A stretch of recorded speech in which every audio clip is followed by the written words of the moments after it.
Kahit na sinasabi ng iba na ang priority natin ay sugpuin ang corruption, ang preoccupation naman ng iba in the last few days ay ang dami pong mga opisyal na nagpahayag na ang files ko ay hindi dapat maging ebidensya sa korte, so on and so forth. Parang pinapakita nila na ayaw nila talagang sugpuin ng corruption. Gusto lang nilang i-control ang investigation. Kaya ko po naisip noon pa na importante na makuha ang files bago umalis ng DPWH si Yumaong Undersecretary Cabral, dahil ang potential for cover-up and for others to alter the files is great. Ngayon, hindi naman paniniwalaan ng kopya ng files ko kung hindi tugma ng lahat ng ibang mga files. Pero kung maraming mga may kopya ng file, tapos yung file na ilalabas ay iba, pwede nating ngayon i-check and balance kung inalter yung laman ng file. Kaya ang sagot ko sa inyong tanong ay wag tayo magpa-divert ng attention sa tunay na question ng laman ng file. Malat po yung video, yung CCTV video, pati po yung larawan na may paper cut, na sugatan daw po. Ano po ba yung katotohanan po dito sa dokumento? Bagamat hindi malinaw dun sa CCTV na nagkaroon ng komosyon, pilitan dahil wala naman CCTV sa loob, pero sa labas naman medyo maayos naman ang inyong usapan. Okay naman kami ni Undersecretary Cabral dahil naglalakad kami at hawak ko yung papel at dinidiscuss nga po namin. And I vehemently deny any allegation of days to even reply to my initial Facebook post. I've also been saying since November in public that I have had these, and I've also been discussing with him since September the public release of these files. And ang katotohanan po kasi maraming mga kumakausap sa akin at sa kanya na wag ilabas ang mga files na ito dahil marami pong mga taong nakapangalan sa listahang ito. At siguro naman po nakikita ng publiko na ang importanteng topic ay hindi ang mga files ko, kung hindi ang laman ng mga files na ito na may kopya din ang DPWH na ibinigay nila sa ombudsman. Kaya ang tanong na lang, bakit nila hindi inilalabas ang mga files na ito? Opo, yung insidente na yun, sir, kailan po yun naganap? September 4. Oo, tapos ngayon lang sila nagsabi na merong ganun na parang sapilitan na pagkuha. Tama po. Opo. Sir, yung pagpunta nyo po doon, nagpaalam po ba kayo muna? Nagsabi ba or nag-usap ba kayo ni Secretary Vince na pupunta ko dyan sa opisina, hihingin ko yung kopya, or kausap nyo po si Undersecretary Cabral, o diretso na kayong pumunta po doon? Nag-set po ako ng meeting through Director Alex Bote sa opisina ni Yusek Cabral. And actually, nung June 11, nandun din po ako to meet Yusek Cabral, and binigay niya sa akin yung kanyang high-level budget allocation formula na ang tawag po niya ay kanyang baseline budget managed o BBM formula, kung paano na-compute niya yung 401 billion pesos allocable budget per congressional district. Nagsulat din po ako sa kanya a month later asking for the detailed breakdown ng mga budget allocations na ito. At nung na-appoint si Sec Vince September 1, naisip ko na baka kung noon hindi ito ibinibigay ni Secretary Bonoan, mas may chance ngayon. Kaya naisip ko na pupunta that day. And ako po ay nagpapasalamat na nung nandun ako, tinawagan ni Yusek Cabral si Sec Vince kung maaring ibigay sa akin. Tapos nag-call back din po si Sec Vince. At ang sinabi po ni Sec Vince, okay na ibigay sa akin in the spirit of transparency. Sabi ko nga po kay Sec Vince, maganda kung isa publiko natin ito. At sabi niya, oo, isa sa publiko nga niya. Kaya ako nga din, hindi ito ginawa sarili ko dahil ang expectation ko, mas maganda, DPWH ang gumawa. And I believe nung September, mas idealistic pa siguro si Sec Vince, pero siguro marami ng kasing mga napagkasunduan siya in terms of what he can and cannot do to remain in his position, kasi siya naman po ay nandyan lang at the pleasure of his appointing authority. Kaya wag natin pong sisihin si Sec Vince personally, at mahirap po ang kanyang posisyon. Kaya minsan baka hindi siya pwedeng magsalita ng totoo. Opo, meron pong ilan na nagpahayag ng pagkabahala doon po sa sinasabing pinilit daw po ninyo na kunin yung files. kung ganun po yung mga naging scenario, meron ba kayong natanggap din na text mula kay Dizon na parang pinapaalalahanan ka bakit ganun yung nangyari? Ganun din si Undersecretary Cabral. Kailan yung last communication po ninyo with Secretary Dizon na bago po yung interviews niya na sinisita nga kayo dahil di umano'y sa pilitan yung kinuha? We are trying to contact him, pero baka wala din siyang magandang sagot kasi nga only every few days siya nakakasagot sa mga katanungan ng media.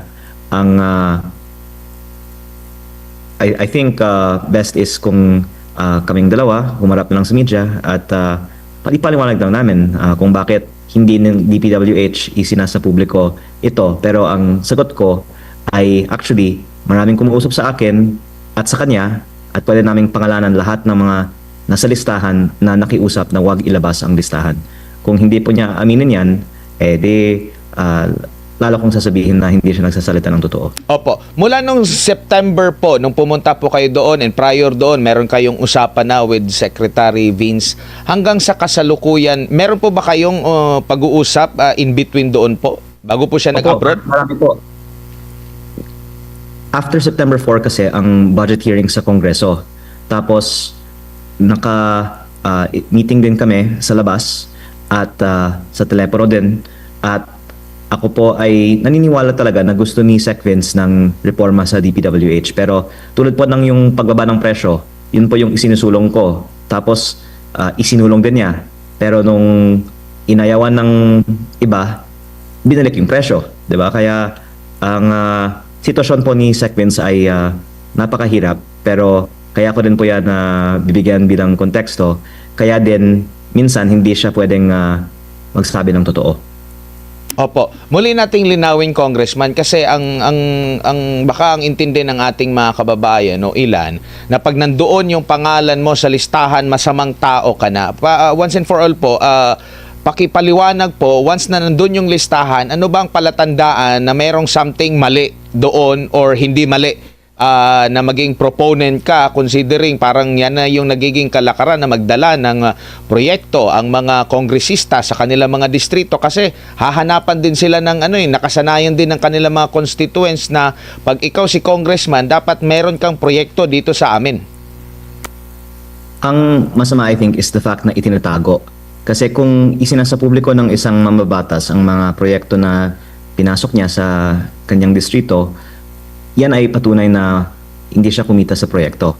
Pero the fact na ang daming ayaw na lumabas ang kanilang mga pangalan ay I think a reason to believe, corroborated by the fact na ang sinasabi ni former Undersecretary Bernardo ay almost 100% ng mga bid sa DPWH ay luto, na may mga commission nga in many cases para sa mga proponents ng mga insertions.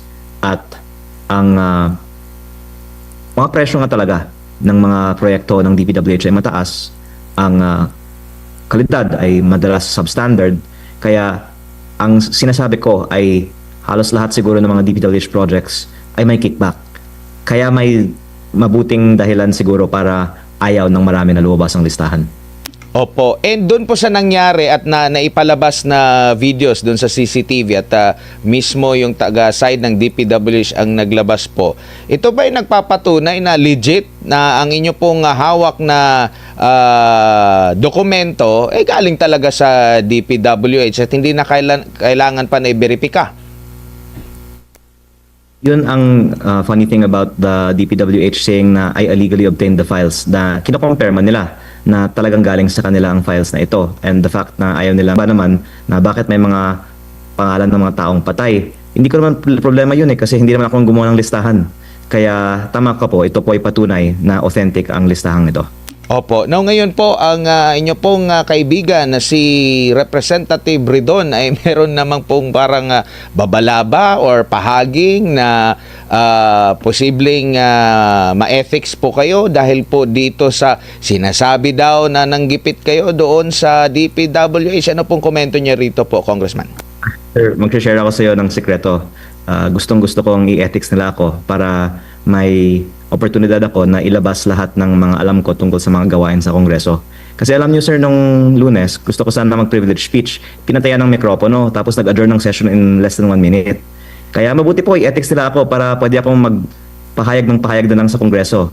Yung sinasabi ko po kay Congressman Redon, ang kanyang party list, Bicol Saro, ay may 150M insertion sa 2025. Dalawang road project, 75 million pesos each.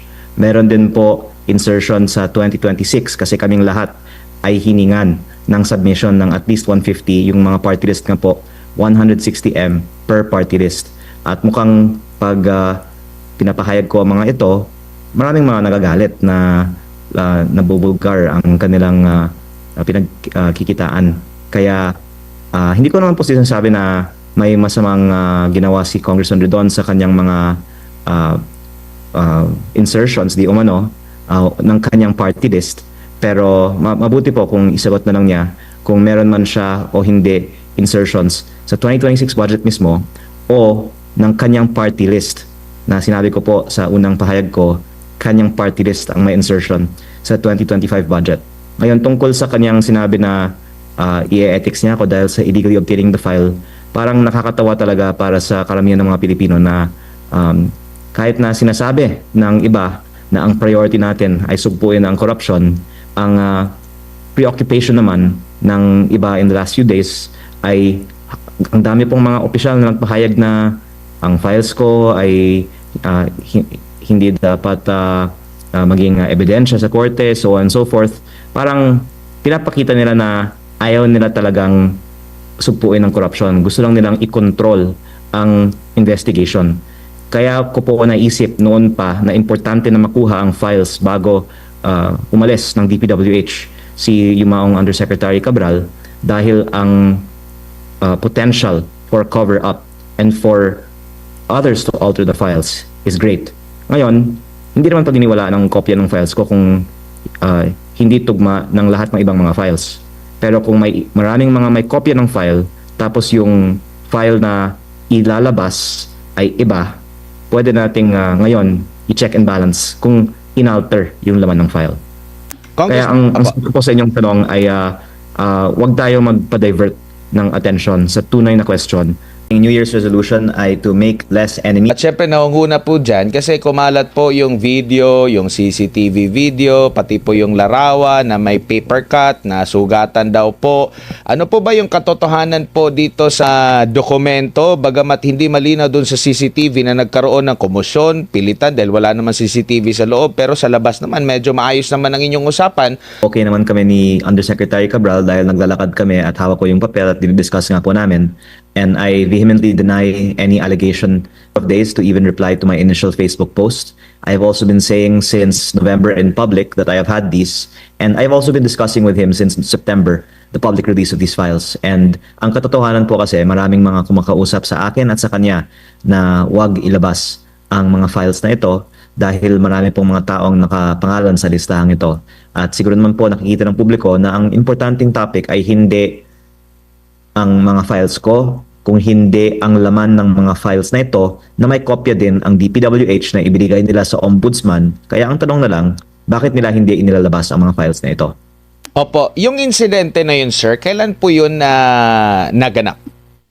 September 4. Oo, tapos ngayon lang sila nagsabi na merong ganun na parang sapilitan na pagkuha. Tama po. Opo. Sir, yung pagpunta nyo po doon, nagpaalam po ba kayo muna? Nagsabi ba or nag-usap ba kayo ni Secretary Vince na pupunta ko dyan sa opisina, hihingin ko yung kopya, or kausap nyo po si Undersecretary Cabral, o diretso na kayong pumunta po doon? Nag-set po ako ng meeting through Director Alex Bote sa opisina ni Yusek Cabral. And actually, nung June 11, nandun din po ako to meet Yusek Cabral, and binigay niya sa akin yung kanyang high-level budget allocation formula na ang tawag po niya ay ang kanyang baseline budget managed o BBM formula, kung paano na-compute niya yung 401 billion pesos allocable budget per congressional district. Nagsulat din po ako sa kanya a month later asking for the detailed breakdown ng mga budget allocations na ito. At nung na-appoint si Sec Vince September 1, naisip ko na baka kung noon hindi ito ibinibigay ni Secretary Bonoan, mas may chance ngayon. Kaya naisip ko na pumunta that day. And ako po ay nagpapasalamat na nung nandun ako, tinawagan ni Yusek Cabral si Sec Vince kung maaring ibigay sa akin. Tapos nag-call back din po si Sec Vince. At ang sinabi po ni Sec Vince, okay na ibigay sa akin in the spirit of transparency. Sabi ko nga po kay Sec Vince, maganda kung isa publiko natin ito. At sabi niya, oo, isa sa publiko nga niya. Kaya ako nga din, hindi ito ginawa sarili ko dahil ang expectation ko, mas maganda, DPWH ang gumawa. And I believe nung September, mas idealistic pa siguro si Sec Vince, pero siguro marami ng kasing mga napagkasunduan siya in terms of what he can and cannot do to remain in his position. Kasi siya naman po ay nandyan lang at the pleasure of his appointing authority. Kaya wag natin pong sisihin si Sec Vince personally at mahirap po ang kanyang posisyon. Kaya minsan baka hindi siya pwedeng magsalita ng totoo. Opo, meron pong ilan na nagpahayag ng pagkabahala doon po sa sinasabing pinilit daw po ninyo na kunin yung files. Kung ganun po yung mga naging senaryo, meron ba kayong natanggap din na text mula kay Dizon na parang pinapaalalahanan ka bakit ganun yung nangyari? Ganun din si Undersecretary Cabral. Kailan yung last communication po ninyo with Secretary Dizon na bago po yung interviews niya na sinisita nga kayo dahil di umano'y sa pilitan yung kinuha? We are trying to contact him, pero baka wala din siyang magandang sagot kasi nga only every few days siya nakakasagot sa mga katanungan ng media. Ang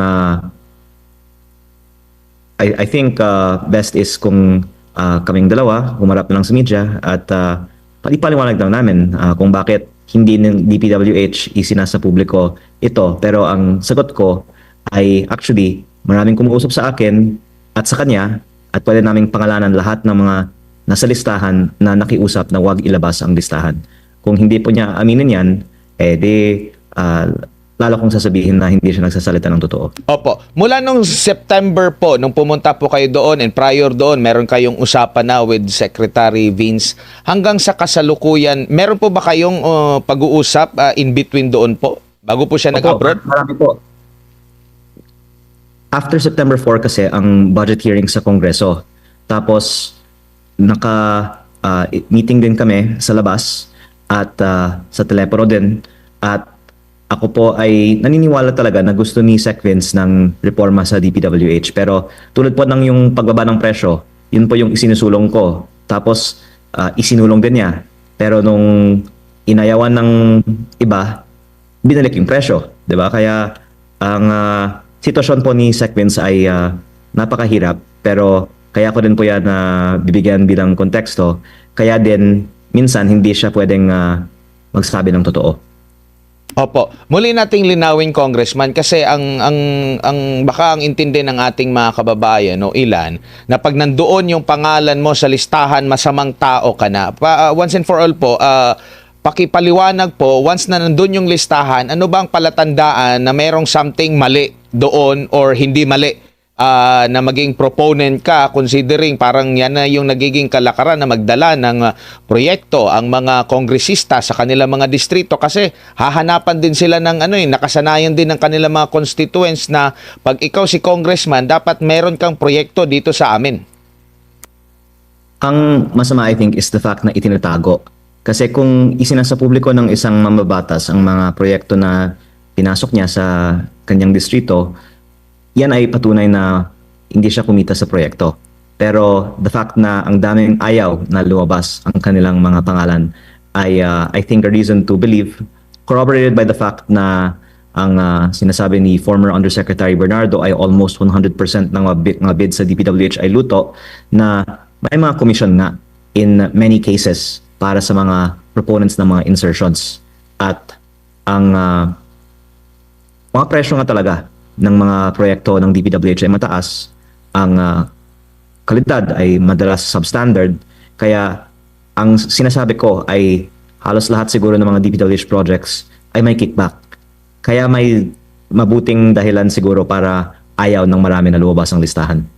Opo. And doon po sa nangyari at naipalabas na videos doon sa CCTV at mismo yung taga-side ng DPWH ang naglabas po.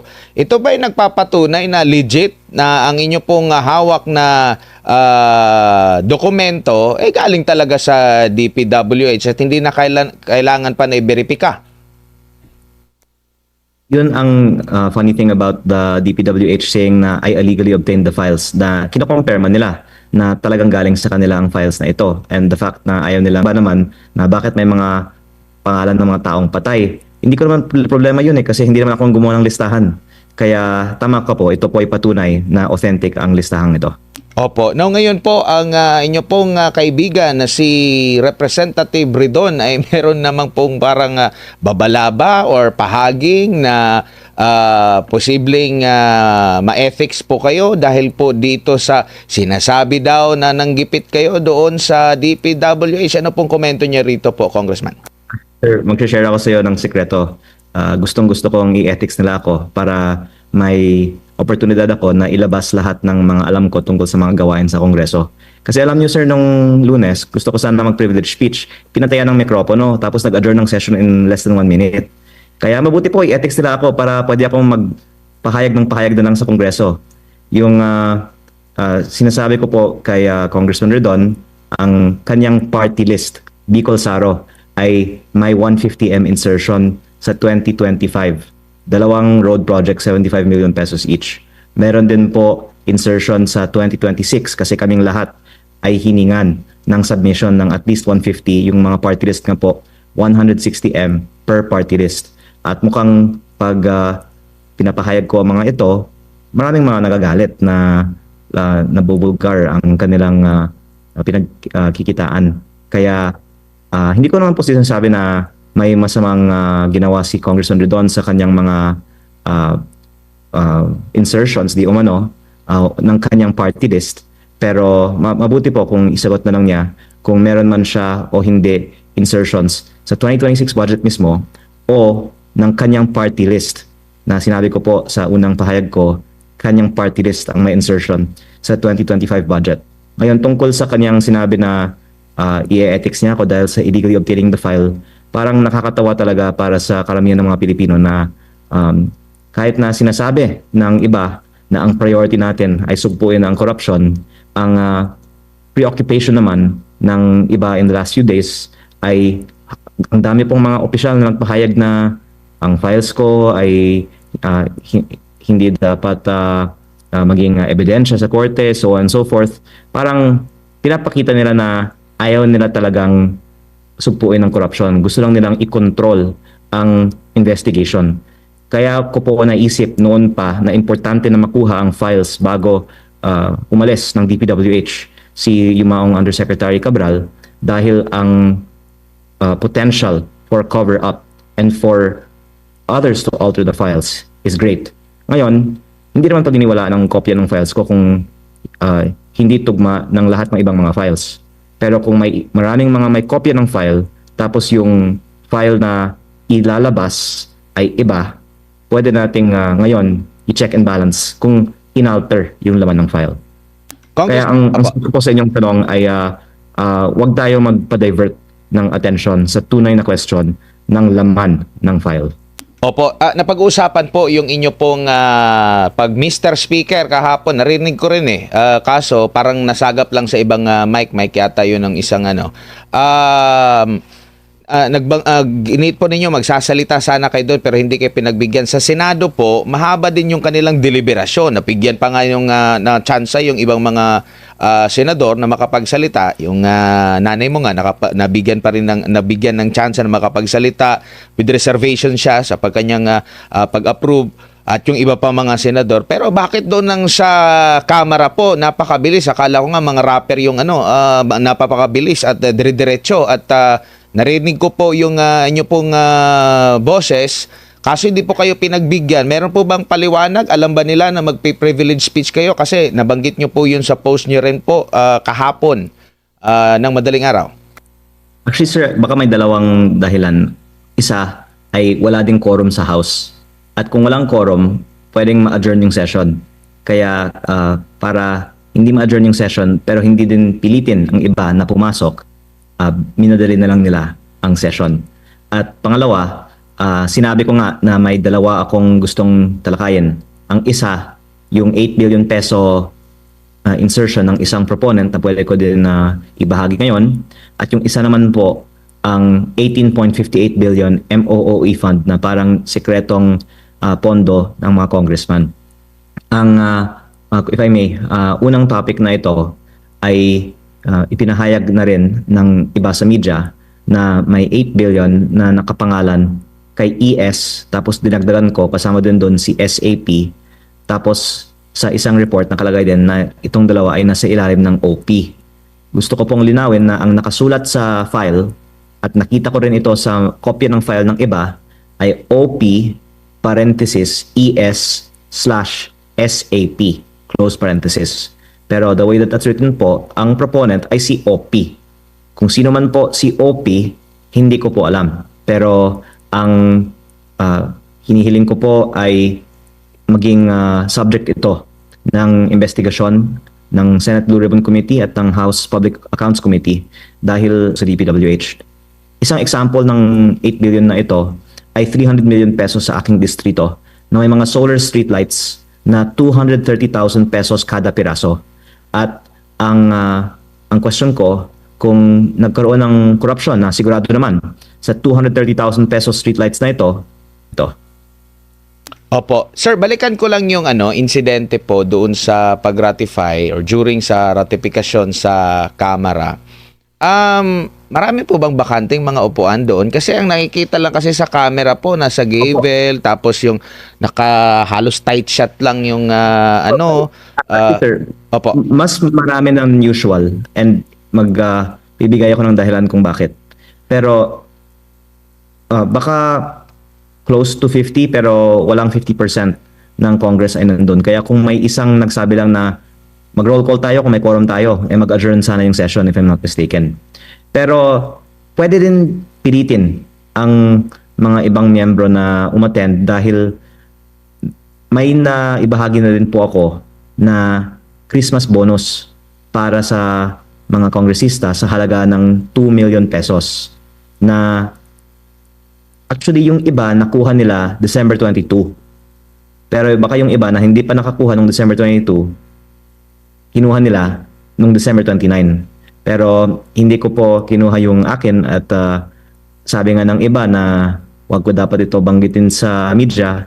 Pero kaya ko po ito nire-raise dahil itinaas ng Kongreso ang sarili naming budget by 10.5 billion pesos, of which 7.8 billion pesos is sa MOOE na hindi dumaan sa debate. Biglang lumabas lang sa substitute bill. At yung MOOE na ito ay liquidation by certification, as your viewers know. At in effect, napupunta sa mga bonus katulad nito. Sasabihin naman ng iba, ginagamit para sa mga lehitimong bagay. Pero kung ganoon, bakit natin una hindi niliquidate at pangalawa, hindi inilalahad sa publiko na may budget increase tayo ng 10.5B. So the fact na hindi siya transparent ang aking, I think, disagreeable point bakit mali ang budget increase na ito.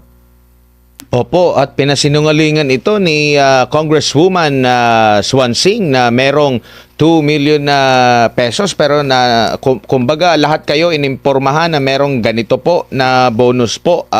Hindi ka naging exempted po, hindi mo lang kinuha po, Congressman. Well, unang-una po, matalino talaga ang ibang mga kongresista na sumagot. Kasi baka kung ang tanong, totoo ba na may 2 million peso Christmas bonus para sa lahat? Ang sagot, definitely not. Dahil baka yung iba mahigit sa 2 million.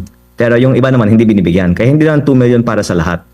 At pangalawa, baka naman sa kanila hindi yung tawag Christmas bonus. Ang tawag doon, operating fund. 'Di ba? Sabi naman po ni Deputy Speaker Ronnie Puno, meron talagang, I'm not sure kung kinonfirm niya 2 million, pero basta sabi niya meron talaga na binibigay para sa Pasko. Pero sabi niya, para naman to may pamigay ang mga kongresista sa mga barangay captains sa mga Christmas parties, pati ang mga ibang mga events pag Christmas. Kaya lehitimo naman talaga ang mga sinabi ni Deputy Speaker Ronnie Puno. Ang tanong ko lang, kung totoo ito, bakit nung humihingi ako ng breakdown sa Committee on Accounts kung paano ginagastos yung 18.58 billion pesos para sa 2026 na MOOE fund, hindi lang nila ako hindi sinagot, may nakiusap pa nga sa akin na wag nang magtanong muli. At kung maaari ko pong ibahagi, sir, parang mas gusto pa nga ng Kongreso na talakayin ko yung mga issue ng DPWH kaysa sa itong MOE na to. Ganyang ka-sekreto tong MOE na parang mas sensitive na topic pa ito kaysa sa DPWH. At kaya po ako natutuwa ngayon na sa tulong ng mga media stations tulad ninyo, nalalaman na rin ng ating mga kababayan na may ganitong 18.58 billion peso MOOE fund. Opo, at matagal na rin pong nare-raise yan kasi yan po, hindi na kailangan ng resibo. Ano lang, certification lang. Yung ordinaryong Juan de la Cruz, pinapaliquidate ng tama. Tapos ang gobyerno na gumagamit po ng pera ng taong bayan, by certification lang na ganito ginamit. Wala namang malinaw. Pwede ka naman mag-certify po, dire-diretso. So, talagang dapat matigil na po yung ganyan na kalakaran. Di ko lang alam kung paano yun matitigil. Kasi marami pong maapektuhang mga kasamahan nyo po dyan sa Kamara po, Congressman. At may dalawa po akong dagdagan. Una, maaaring sabihin ng iba na sinabi na ng COA na pwede ang liquidation by certification. Pero yung hindi nila maaaring sabihin na hindi mali ay biglang lumabas lang sa substitute bill nang walang debate. Kung dinedefend nila na tama ito, dapat i-defend nila sa publiko bakit kailangan ng ganitong budget. At pangalawa, bahagi din ng 18.58 billion na to ay napupunta daw sa mga keyboard warriors. In fact, meron pong publicly disclosed na CARE program ang House para ang mga kongresista ay may 10 to 100 slots bawat isa at may training sa Kongreso ng mga social media consultants nila ng ano ang pwede nilang i-post sa Facebook para ipagtanggol ang Kongreso. At ikinalulungkot ko po na ang lumalabas, yung mga umaatake sa mga kritiko ng gobyerno ay binabayaran pala ng pera ng bayan. At kaya ko po ito nire-raise at sa tingin ko baka sa darating na taon ito po ay mas gagawin nating malaking issue ay dahil nakita ko ang daming mga social media trolls. At kung hindi po sila tumitigil, edi lantad na lang natin na yang lahat pala ay binabayaran ng buwis ng bayan. Congressman, good evening. Sa MJ po ito. Sir, wala po bang mga sasabi ang leadership ng House of Representatives? Bago pong speaker natin, sir, sa issue na po na inyong ni-raise, lalo na yung sinasabing Christmas bonus ng mga kongresista. Baka yung inasahan nila ay hindi na lang mapipick up ng media yung balitang ito kasi nung sinasabi ko parang nagtinginan yung iba, parang first time na may nagpahayag nito sa Kongreso. Pero ako po ay nagpapasalamat talaga at mukhang nag-viral na rin yung balita na may 2 million kada congressman. May nagsabi nga sa akin na problema nila ngayon, dami ng mga humihingi ng solicitation sa kanila, ngayon nalaman nila may bonus sila eh. Pero I think the natural reaction will be to ignore the issue at umasa na malimutan ng mga tao na may ganitong MOE fund. Opo, Kong, first term po ninyo as district representative, may mga nagsasabi na mukhang hindi mabubuwag yung mga dati ng nakasanayan sa HREP. Kong, bilang kayo ay first termer congressman, batang-bata, ito yung mga ganitong sistema ay baga nakagisna na, maaring nakagisna na sa institusyon. Ano masasabi mo dyan, Kong? Actually, sir, I would answer na hindi din sustainable ang ganitong taas na level ng government spending. Kaya sa tingin ko, kung hindi natin maging mas responsable sa ating spending and effectively to lower government spending sa mga susunod na mga budget, mauubos na rin ng panggastos ang gobyerno. Kaya mapilitan tayo, I think, in the next year na babaan ang mga pork barrel at ibang mga unnecessary funds sa budget. Opo, sir, ito pong sa Cabral Files, possible kaya na may imbestigahan ito next year, considering na may mga movement po kayo dyan with Congressman Irice? That's why I'm very thankful na maraming mga sektor ay ngayon nananawagan na isa publiko at investigahan ang laman ng mga files na ito. At kung ako lang naman po ang nagsasabi nito, walang mangyari. Pero iba't ibang mga nagsasabi na ngayon. At gusto ko nga sa bagong taon, ang mga iba naman ang mag-lead nito. At I think it's undeniable that the projects are there. Sa sarili ko ang distrito, nabanggit ko meron 300 million peso na project. At ang question of sino yung nakinabang sa mga proyektong ito ay pwedeng malaman din sa pamamagitan ng mga investigasyon. Hindi pwedeng pagtakpan lang ito, lalong-lalo na po dahil mataas ang media attention dito. Kaya mabuti po na over the past week, marami pong mga nagka-interest na sa mga Cabral files na ito. Opo, lalo na Congressman, yung issue sa korupsyon na hindi talaga mawala-wala ngayon sa psyche ng sambayan ng Pilipino na kahit sa mga barbershop, Kong Lian, ito yung topic, no? Pagsingil sa accountability sa pera ng bayan. Sir, ito pong paparating na 2026. Nakita ko po kasi yung post nyo na talagang maghihinay-hinay kayo, sir, sa pagsasalita sa issue na to. Pagdating ng bagong taon, hanggang saan po ba ninyo kayang dalhin yung laban na ito, Kong? You are making a very unpopular decision. Binabanggaan niyo po yung mga makapangyarihan na walang nagbalak na mga has o galawin. Lalo na yung issue na ito for the longest time, sir. Sinabi ko po simula Enero 1. Wala pa namang Enero 1 ngayon, di ba? Pero tungkol din sa issue na ito. Kasi I think mas malayo ang mararating nito kung yung mga mas matanda sa akin naman yung mag-lead ng investigation. At ang sinabi ko naman din kanina ay marami din kasing ibang mga questionable funds ang ating gobyerno na mabuting ibunyag din. Tapos pag malawak na ang kaalaman ng publiko tungkol dito, then pwedeng may iba ding mga pumasok. So I think we should just overall find ways to cut costs in government next year. Again, not even because it's the right thing to do alone, but because we have no choice but to do it. Kasi mauubusan na rin ng fiscal space ang ating gobyerno. Opo, wala po bang mga veterans na mga kongresista, sir, nagpapahayag in support of your cause dyan po sa 20th Congress? Mga bumubulong-bulong sa iyo na kaya mo yan, sir, kaya mo yan, Kong, nasa likod mo lang kami. Walang mga ganon? Natutuwa po ako na may iilan, pero yung mahirap kasi, especially for DPWH, kung nasa listahan ka, syempre ayaw mong lumabas yung listahan, di ba? Kaya napakahirap talaga na magkaroon ng results sa mga investigations na ito kasi una, maraming nasa listahan. Tapos, protection na ng bawat isa kasi kung may isang makulong, baka ikakanta niya ang kanyang mga kasamahan, di ba? Kaya, I'm not that optimistic na may maraming mga makukulong next year. Pero, at least the public is more aware now and can make a more informed choice in 2028. Opo, Kong, bago lang ulit si Partner Admar, usaping pera pa rin, sir. Nakapansin-pansin na matindi ang backlog natin sa classroom. Meron akong napanood mo na interview, short clip lang mula po sa inyo kung bakit ganon.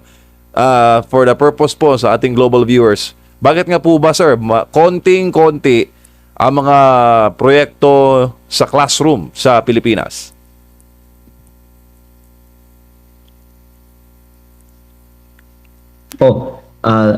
As I said, the reason we have a classroom shortage is because mas mababa ang mga kickback sa classrooms dahil yung classroom maraming gumagamit at vertical. Kaya kung dayain mo, halata at maraming mga maapektuhan.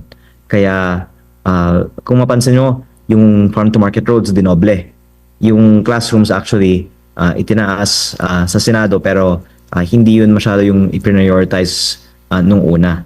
At sana ngayon, dahil laki na ng backlog, mas ma-action na natin kasi lumaki naman ang pondo para sa classroom sa 2026. Opo, Sedmar po ulit ito, Kong, meron pong isinusulong ngayon sa Senado si Senador Robin Hood Padilla patungkol nga po doon sa pag-demonetize ng 1,000 piso na 1,000 peso bill mula 2020 hanggang 2025, no? Meron na ring mga bansa na nagsagawa po nito, merong mga naging successful, merong hindi naging successful, kumbaga naapektuhan yung kanila ding ekonomiya, nagkaroon ng kalituhan sa kanilang citizen. Dito naman sa Pilipinas, meron ata na 1986 na ginawa din na kagaya nito na nagkaroon po ng demonetization din po ng pera. Sa tingin nyo po, mabisang pamamaraan po ito, lalo na't nakita natin na male-maleta yung pera, yung pasabog po ni Congressman Zaldico ng mga pera sa maleta, tig 1,000. Nakikita nyo po mabisang paraan ito sa paglaban sa korupsyon, Congressman? Malaking factor dyan kung napakaraming porsyento ng ating money supply ay nasa 1,000 peso bills na nakatago lang. At ang lumalabas nga po ay kaya siguro hindi tumataas ang ating GDP growth kahit na tumaas ang ating infrastructure spending ay dahil malaking porsyento ng ating infrastructure budget ay napupunta sa pera na iniipon lang. At ang magandang resulta kung mag-demonetize tayo ay biglang mag-circulate ang perang ito sa ating ekonomiya. Kaya suportado ko po ang demonetization. Opo, lalo na meron ding agam-agam baka yung mga nag-corrupt sa pera ng taong bayan, sila din yung bumili ng mga ginto, Congressman. Kasi biglang bawas yung ating ginto po. Yet sabi ng ating mga kababayan, hindi naman nila naramdaman yung epekto ng pagbebenta ng ginto. Hindi ko pa po na pag-aralan yan.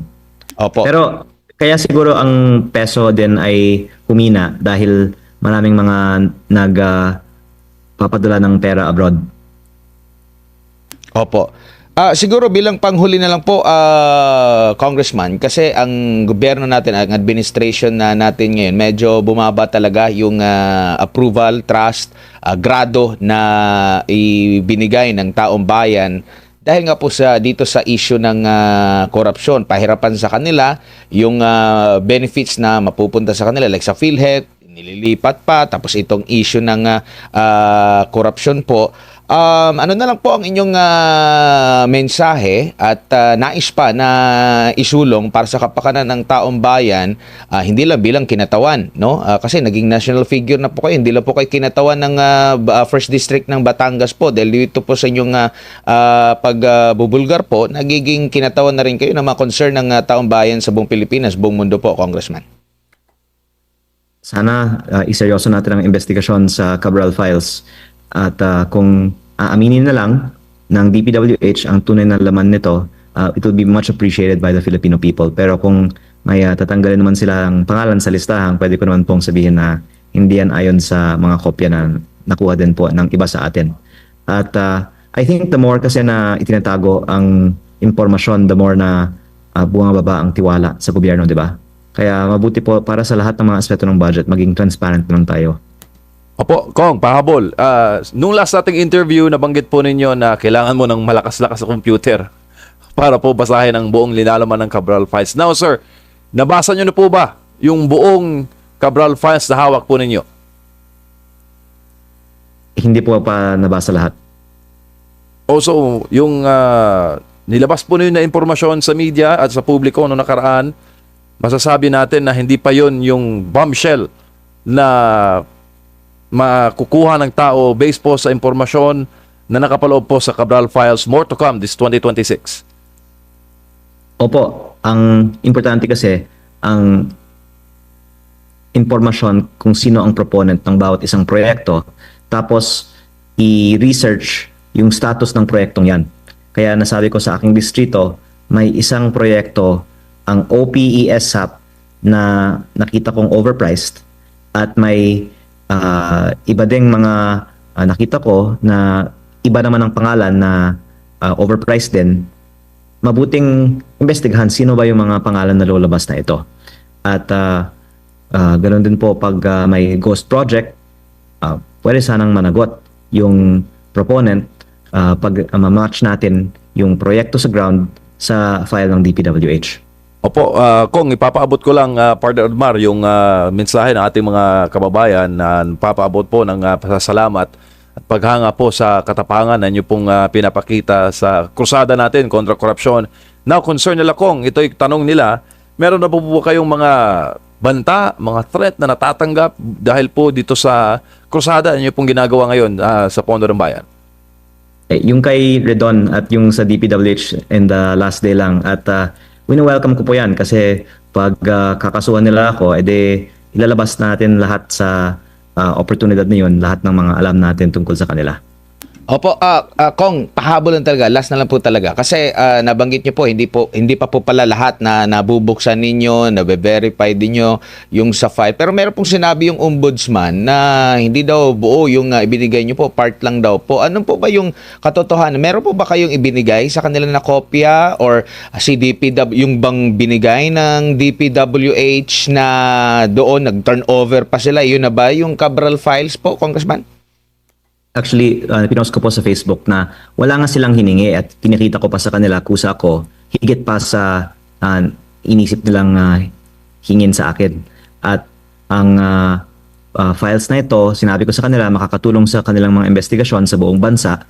Pero nung nag-meeting po kasi ang kanilang team sa aking opisina, ang focus nila ay tungkol sa pinangalanan ng Congressman Edwin Gardola. Pero ang team naman din nila ay hindi naman bumalik sa aking opisina pagkatapos noon. Ganoon din po sa ICI. 2 beses kami nagkita, pinakita ko sa kanila, tapos hindi naman sila bumalik. Kaya I take exception to the characterization na parang meron akong hindi ibinigay. Lahat po at higit pa sa kanilang hiningi ay aking ipinakita sa kanila. Congressman, maraming salamat po sa inyong oras at panahon ngayong gabi. Sa uulitin po, Happy New Year po sa inyo. Thank you, sir. Maraming salamat at Happy New Year po. Maraming salamat ang Yan ang Banateros, walang inuurungan. Pag tama palakpakan, pag mali ay babanatan. Yan ang Banateros, boses ng ordinaryong Pilipino. Banateros ay walang makakaawan, walang inuurungan. Banateros ay tinutulungan.